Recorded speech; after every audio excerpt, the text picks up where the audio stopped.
कार्यक्रममा पाल्नुहुने सम्पूर्ण दर्शकहरूमा म हिमाली राणा मगर एमटिभी टक सोमा सबैलाई स्वागत छ र गई पटुको झर्ना सिधे पाङ र जेडो मगरको इतिहासमा सुरुदेखि वर्तमानसम्म जीवित अवस्थामा दुई व्यक्तिहरू हुनुहुन्छ उहाँहरूले ठुलो योगदान दिनुभएको छ हाम्रो यो मगरको इतिहासमा र उहाँहरू हुनुहुन्छ इतिहासकार एमएस थापा इतिहासकार र पूर्व मन्त्री एमएस थापा मगर र पूर्व मन्त्री तथा नेपाल मगर सङ्घका अध्यक्ष श्री गोरेबहादुर खपाङ्गे मगर र उहाँ मोटरसाइकलसँग ठोकिएर दुर्घटना परि अशक्त बिरामी हुनुहुन्छ र उहाँ अशक्त हुँदाहुँदै पनि हाम्रो एमटिभीको कार्यक्रमको निमन्त्रणा स्वीकार गरी उहाँ पाल्नु भएको छ। स्वीकार्नुहोस् उहाँकै शब्दबाट उहाँलाई हामीले स्वागत गरौँ। श्री गोरेबहादुर खपाङ्गे मगर।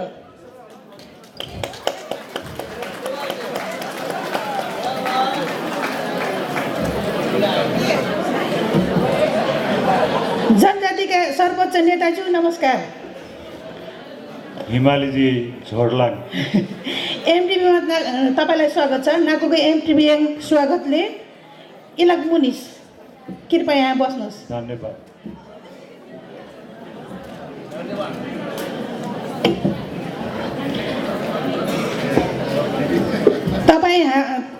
तपाईँ हाम्रा कराङच्यो बडा नेता हुनुहुन्छ।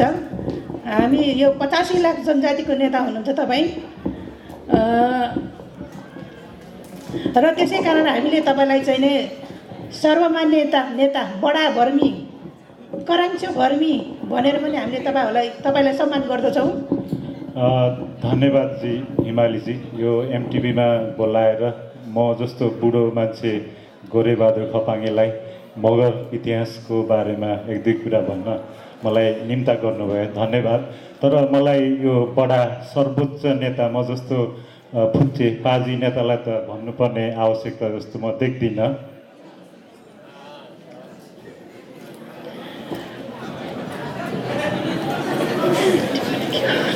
अनि यो एमटिभीमा बोलाउनु भएको रहेछ, यो एमटिभी भनेको के होला? यो एमटिभी भनेको यो मगरहरूको टेलिभिजन। यो हामी विदेशमा रहेका मगर दाजुभाइ तथा दिदीबहिनीहरूले मिलेर खोलिएको यो हाम्रो एमटिभी हो, मगर टेलिभिजन।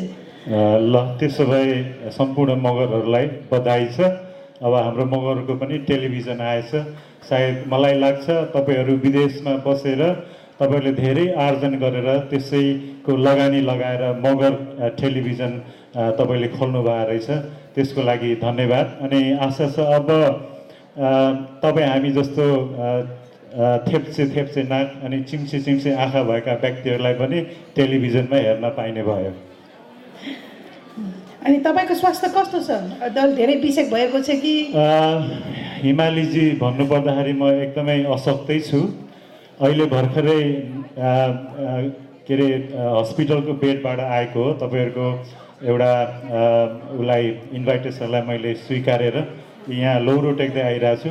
मेरो स्वास्थ्य त्यति राम्रो छैन, तर तपाईँहरूकै सहयोगले गर्दाखेरि, तपाईँहरूको आर्थिक सहयोगले गर्दाखेरि चाहिँ उपचार भएर म अहिलेसम्म होसमा आएर अलिकति हिँड्न मिल्ने भएको छ। हजुर, तपाईँलाई यस्तो अलिकता बिसेक देखिए पनि हामीलाई गौरवको कुरा छ। हामी मगर दाजुभाइ तथा दिदीबहिनीहरूलाई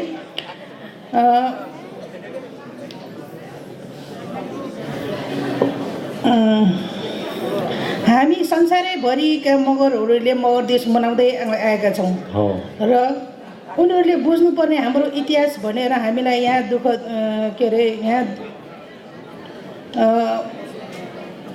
यहाँ इतिहास भनेर हामी यहाँ सबैलाई खुल्दिली लागेको छ र हामी बेलायतमा पनि अन्तर्वार्ता लिँदै आइरहेको छौँ। र अब तपाईँ जनजातिको यत्रो नेता, तपाईँलाई मार्ने कुनै षड्यन्त्र रचिएको त होइन?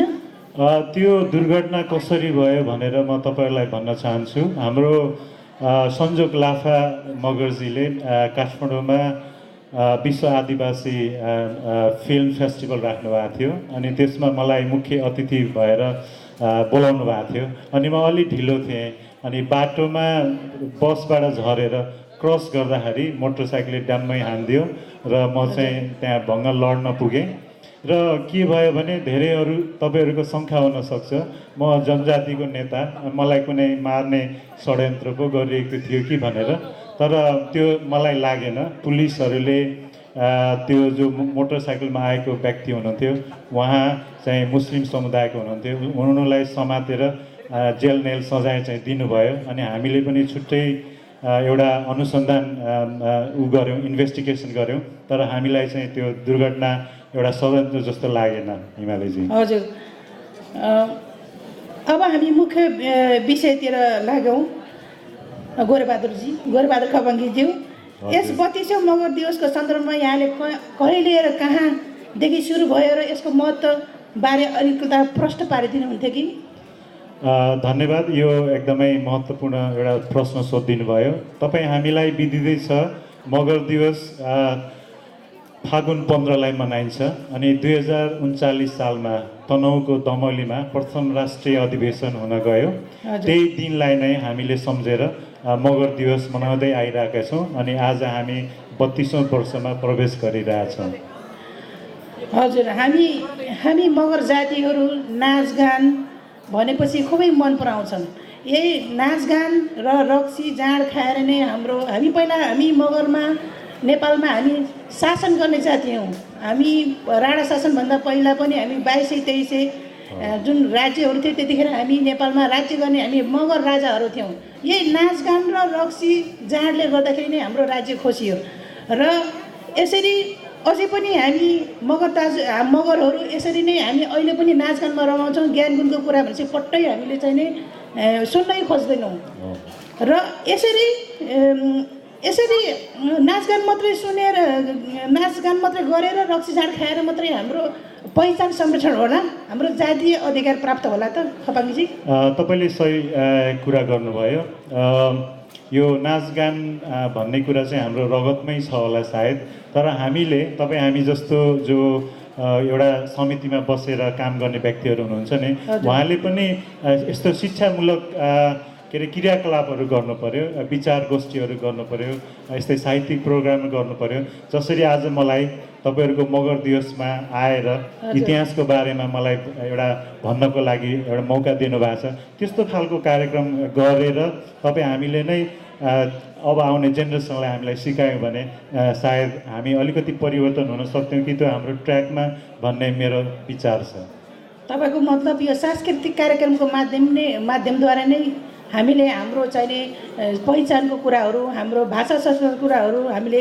त्यताबाट व्यक्त गरी चेतना दिलाउन सक्छौँ कि भन्ने हो जस्तै अब आज मगर दिवसमा हामीहरू नाचहरू नाच्दछौँ हाम्रो मगर वेशभूषा लगाएर त्यही मगर वेशभूषाको नामहरू के हो कहाँबाट आएको भनेर पनि हाम्रो नयाँ सन्ततिले जान्न पर्यो नि त हिमालयजी त्यस्तो भयो भने चाहिँ सायद हाम्रो संस्कृति भाषा इतिहासको संरक्षण हुन्छ अनि हाम्रो पहिचानको कुरा पनि आउँछ त्यसै गरी हजुर 2039 सालभन्दा अगाडिको मगर सङ्घको बारेमा केही जानकारी दिनुहुन्थ्यो कि अब यो हाम्रो आधुनिक मगरको इतिहासलाई खोज्ने हो भने हामी अल द वे यो फारसीमा जानुपर्छ 2011-12 सालतिर त्यहाँका भार्सेका मगरहरूले मगर सङ्गठन खोले अनि 2014 सालमा विक्रम सम्वत 2014 सालमा चाहिँ त्यहाँ एउटा पश्चिमाञ्चल क्षेत्रमा बस्ने मगरहरूको चाहिँ बृहत सम्मेलन थियो त्यही सम्मेलनलाई नै हामीले प्रथम राष्ट्रिय सम्मेलन भनेर चाहिँ मान्यता दिएको छ त्यहाँ हामी पुग्नुपर्छ अनि त्यसपछि आउँछ काठमाडौँमा 2022-23 सालतिर काठमाडौँका युवा विद्यार्थी मगरहरूले पिकनिक खाएर उनीहरू चाहिँ सङ्गठित भएको हामीले देख्न पाउँछौँ र त्यो सिलसिला कन्टिन्यू हुँदै 2028 सालमा राजदूत हर्कबहादुर थापाजीको तत्त्वावधानमा चाहिँ एउटा समिति गठन गरेर त्यो समितिलाई उहाँहरूले लाङ्गाली परिवारको नाम दिएर अनि खिलदोज थापा भने बागलुङ निवासीलाई चाहिँ उहाँले अध्यक्ष बनाउनुहुन्छ र त्यसैलाई हामीले दोस्रो राष्ट्रिय सम्मेलन भनेर चाहिँ हामीले अहिले चिनेका छौँ।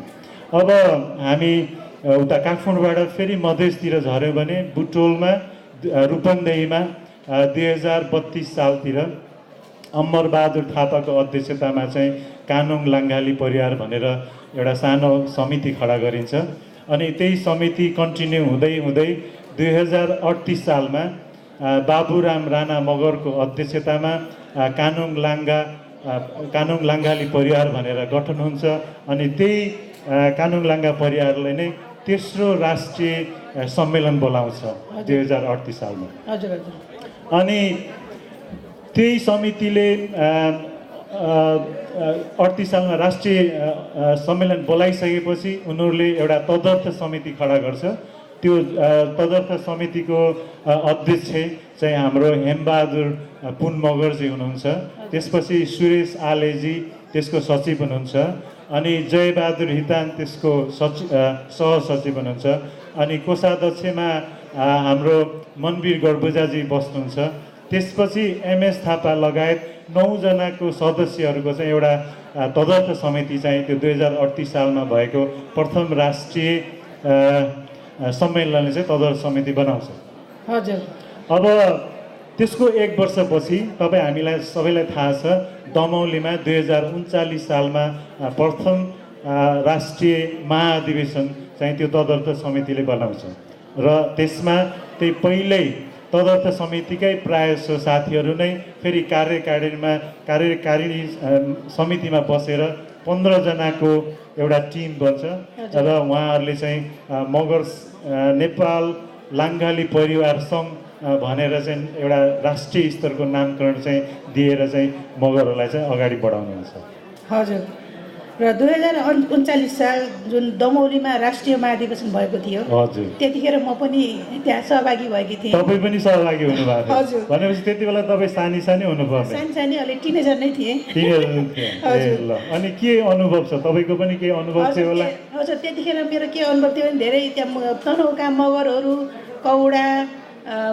कौडा नाच भयो यो चाहिने के अरे अर्को मारुनी नाचहरू भयो यो धेरै प्रकारका आफ्नो मौलिक नाचहरू मगरका मौलिकहरू नाचहरू एकदम राम्रो लागेको थियो देख्न पाइयो एकदम खुसी लाग्छ। त्यो अझै पनि झमझम नाचेको त्यो थुप्रै दिदी बहिनीहरू नाचेको अझै पनि मलाई सम्झना छ। त्यो झमझम नाचेको बाहेक गोरेबहादुर खपाङले दिएको भाषण पनि याद छ तपाईँलाई? त्यो चाहिँ याद छैन किनभने त्यो अलि म अलिकता त्यो बुझ्ने खालको समय थिएन र यहाँलाई त्यो क्षणको सम्झना छ कि अलिकता विश्लेषण गरिदिनुहोस् त। मलाई पनि सम्झना छ। म एकदमै प्राउड भएर गएको थिएँ। त्यहाँ झन्डै 12वटा जिल्लाहरूको मगर लाङ्गाली परिवारको प्रतिनिधित्व थियो। त्यसबाहेक भारतबाट दार्जिलिङबाट सिक्किमबाट पनि आउनु भएको थियो अनि जुन बस्तीमा मगरहरूको घना बस्ती हुन्छ त्यहाँका प्रतिनिधि भएर पनि आउनु भएको थियो र झन्डै 4000 जस्तोको माहौल हुनुपर्छ।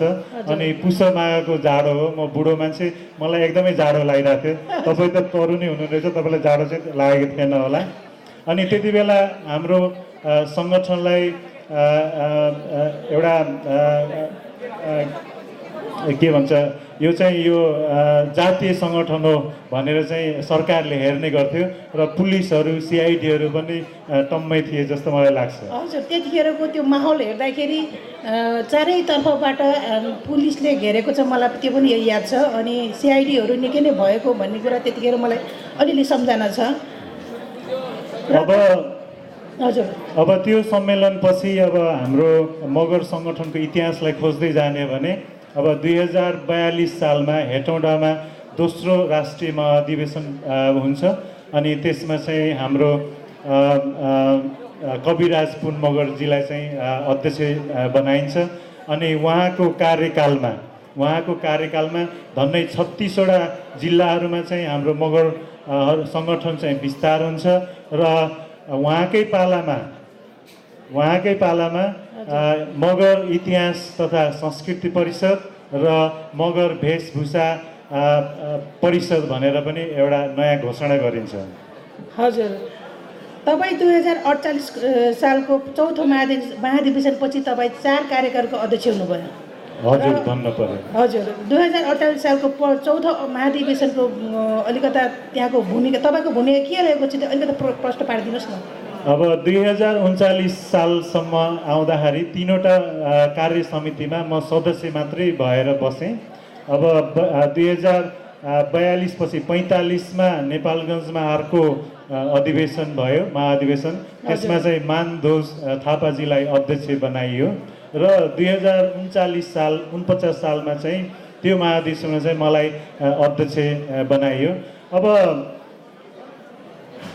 त्यो अध्यक्ष बनाउनुभन्दा अगाडि पूर्वजहरू कार्यसमितिमा बसेर काम गरेकाहरू रणबहादुर आलेजी, एमएस थापाजी, जयबहादुर हितानजी अनि मनवीर गर्बजाजी हुनुहुन्थ्यो मभन्दा अगाडि। सायद त्यति बेलाको मगर सङ्घले चाहिँ मलाई अध्यक्षता बनाउनुको कारण चाहिँ हामीले 2047 सालमा राष्ट्रिय जनमुक्ति पार्टी भनेर खोलिसकेका थियौँ र सायद त्यति बेलाको जमातलाई लाग्यो होला गोरेबहादुर खपाङीलाई अध्यक्षता दिइसकेपछि मगरहरूको हक र अधिकारको लागि पनि यसले लड्छ भन्ने एउटा विश्वासले पनि होला मलाई चाहिँ ती अगाडिका पूर्वज मगरहरू, अग्रज मगरहरू हुँदाहुँदै पनि म जस्तो साधारण सदस्य व्यक्तिलाई चाहिँ मलाई अध्यक्षता दिनुभयो। फेरि के भन्न मन लाग्यो भने सुरेश आलेजी माओवादीतिर हिँड्नु भएको थियो, जयबहादुर हितानजी चाहिँ कङ्ग्रेसतिर हिँड्नु भएको थियो। अब म त मगरको झन्डा, जनजातिको झन्डा बोकेर हिँडेर मैले राष्ट्रिय जनमुक्ति पार्टी खडा गरेका थिएँ। त्यसले गर्दाखेरि पनि होला सायद सबै जमातले चाहिँ यो गोरेबहादुर खपाङले चाहिँ केही गर्छ, मगरलाई अगाडि बढाउँछ भनेर पनि त्यहाँ चाहिँ अब जनमानसबाट प्रेसर आयो र चाहिँ मलाई अध्यक्ष बनाए हिमालीजी। हजुर, तपाईँको कार्यकालमा धेरै महत्त्वपूर्ण कार्यहरू गर्नुभयो र त्यो उल्लेखनीय नै छ। त्यसमा हामी सबै मगरहरूले गर्व गर्नुपर्छ र अलिकति प्रश्न पारिदिनुहुन्छ कि तपाईँको कार्यकालमा अब कति विकास भयो मगरको प्रति, होइन? जस्तो भाषा भनौँ, धर्म भनौँ, होइन, लिपि भनौँ, त्यो विकास भएको मलाई चाहिने जे होस् मलाई याद छ, ज्ञान छ। अलिकता भनिदिनुहुन्छ कि? अब 2060 सालसम्म अध्यक्ष पद खाएँ, त्यसमा धेरै प्रगतिका कामहरू भयो होलान्। अब सबभन्दा पहिला मलाई अहिले सम्झना के आइरहेछ भने सबभन्दा पहिला त हामीले 2050 सालमा आँखा लिपिलाई हाम्रो इतिहासविद एमएस थापाज्यूले उत्खनन गरेर उहाँले अन्वेषण गरेर निकालेको आँखा लिपिलाई चाहिँ यो मगरहरूको लिपि हो भन्ने कुरा चाहिँ हामीले घोषणा गऱ्यौँ। त्यसपछि विक्रम सम्वत 2055मा चाहिँ बुद्ध धर्म मगरहरूको हो भन्ने कुरा पनि हाम्रै एमएस थापाजीले नै एउटा अनुसन्धान गरेर निकाल्नुभयो। त्यो कुरालाई पनि हामीले कार्यान्वयन गऱ्यौँ घोषणा गरेर। अनि अर्को कुरो हाम्रो लखन थापा जो शहीद हुनुहुन्छ उहाँलाई पनि प्रथम शहीद घोषणा गर्नुपर्छ भनेर पनि हामीले त्यो एउटा मिटिङमा पारित गरेर त्यसलाई पनि सरकारमा हामीले प्रेसर दिएर चाहिँ उसलाई पनि शहीद हामीले घोषणा गऱ्यौँ। त्यसले गर्दाखेरि यी थुप्रै विकासका कामहरू छन्। यो भनिरह्यो भने अब तपाईँलाई रातभरि लाग्ला। तपाईँहरू सबैलाई थाहा छ गोरेबहादुर खपाङीले के गर्यो, मगर सङ्घ नेपालले के विकास गर्यो भन्ने कुरा। त्यसले गर्दाखेरि उल्लेखनीय कुराहरू भन्नुपर्दाखेरि मलाई ती 4-5वटा कुराहरू सम्झना आउँछ। अझ एउटा कुरा मैले भर्खरै सम्झेँ, यो बुढो भएँ, बिमार छु, अलिकति याद नहुँदो रहेछ।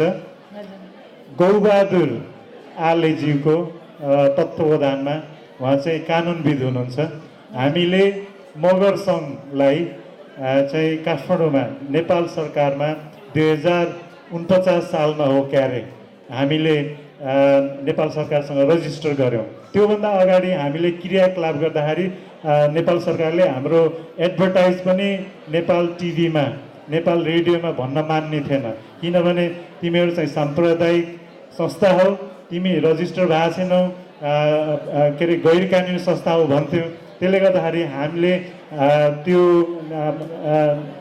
नेपाल मगर सङ्घलाई चाहिँ हामीले रजिस्टर गऱ्यौँ र त्यति बेलासम्म 2048 सालसम्म नेपाल लाङ्गाली परिवार भनेर चिनिन्थ्यो भने 2048 सालपछि हामीले नेपाल मगर सङ्घ भनेर पनि नयाँ नाम दिन सक्यौँ। हजुर, तपाईँको पालापछि मगरसँग यति विरोध भयो कि सम्हालि नसक्नु भयो। तपाईँको यति ख्याति भयो मगरहरूको माझमा र त्यतिखेर नेपाल मगर सङ्घको 75वटै जिल्लामा नै मगरहरूको सङ्गठन चाहिँ नै विस्तार भयो। 13वटा भातृ सङ्गठन, 60वटा जिल्ला र 500 भन्दा बढी क्याम्पस विश्वविद्यालयमा मगर विद्यार्थी सङ्घ र विदेशतिर जापान, बेलायत, अमेरिका, बेल्जियम के अरे यो भारत, हङकङ सबैतिर चाहिँ नै यो हाम्रो चाहिँ शाखाहरू खोलियो।